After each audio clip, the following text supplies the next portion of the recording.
नमस्कार, मैं हूं आपके साथ साक्षी। प्रधानमंत्री नरेंद्र मोदी के जन्मदिन से ठीक पहले दिल्ली की सियासत में एक बड़ा बवाल खड़ा हो गया है। वजह है आंध्र प्रदेश के मुख्यमंत्री चंद्रबाबू नायडू की वो 3 चिट्ठियां जो सीधे मोदी सरकार के मंत्रियों तक पहुंची हैं।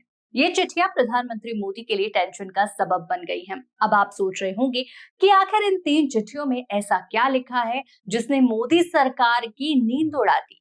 दरअसल चंद्रबाबू नायडू ने 3 अलग-अलग मंत्रालयों को पत्र लिखकर साफ कहा है कि अमेरिका के पूर्व राष्ट्रपति डोनाल्ड ट्रंप द्वारा लगाए गए टैरिफ की वजह से आंध्र प्रदेश के मछुआरों की झींगा कारोबार को भारी नुकसान झेलना पड़ा है। नायडू का दावा है कि इस टैरिफ की वजह से राज्य को लगभग 25,000 करोड़ रुपए का आर्थिक झटका लगा है।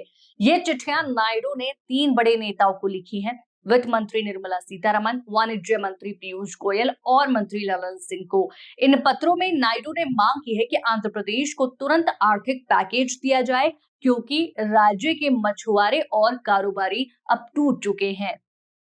दोस्तों, आपको याद होगा कि चंद्रबाबू नायडू लंबे समय से मोदी सरकार के फैसलों पर सवाल उठाते रहे हैं, चाहे डिलिमिटेशन का मुद्दा हो, भाषा विवाद हो, फिर एसआईआर प्रोजेक्ट।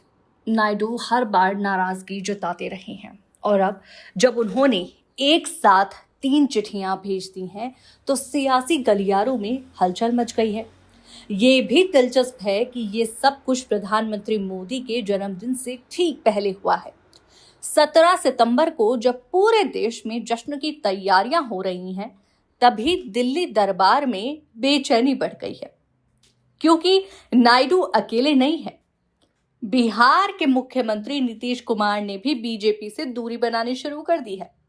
उन्होंने साफ कहा है कि सीट शेयरिंग उनका मसला नहीं है, बीजेपी खुद हल करे। यानी एनडीए के सबसे बड़े सहयोगियों में नाराजगी बढ़ती जा रही है। अब जरा सोचिए, अगर चंद्रबाबू नायडू और नीतीश कुमार जैसे नेता जो इस सरकार की बेसाखी कहे जाते हैं, अगर ये नाराज हो जाएं तो मोदी सरकार की मुश्किलें कितनी बढ़ सकती हैं। और ये सब कुछ तब हो रहा है जब एनडीए के अन्य सहयोगी भी दबाव बना रहे हैं। चिराग पासवान अपने मुख्यमंत्री बनने की जुगत में हैं।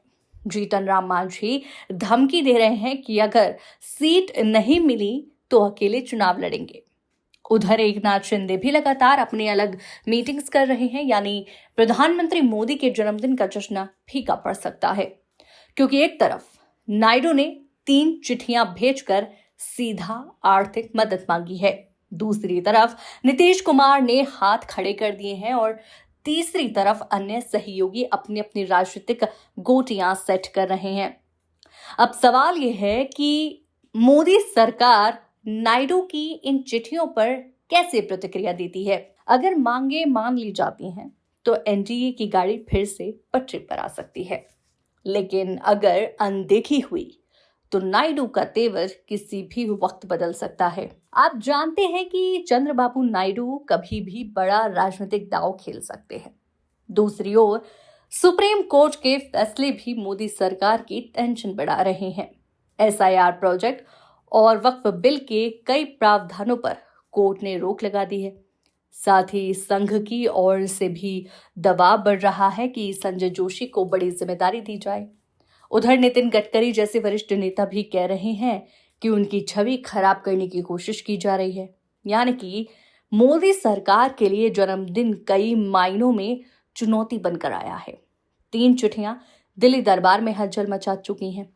सहयोगी दलों में बगावत के सुर तेज हो रहे हैं और कोर्ट से लेकर संघ तक हर जगह दबाव बढ़ रहा है। तो क्या चंद्रबाबू नायडू की ये 3 चिट्ठियां मोदी सरकार के लिए बड़ी सिरदर्द साबित होंगी? क्या नीतीश कुमार और अन्य सहयोगियों की नाराजगी एनडीए को कमजोर कर देगी?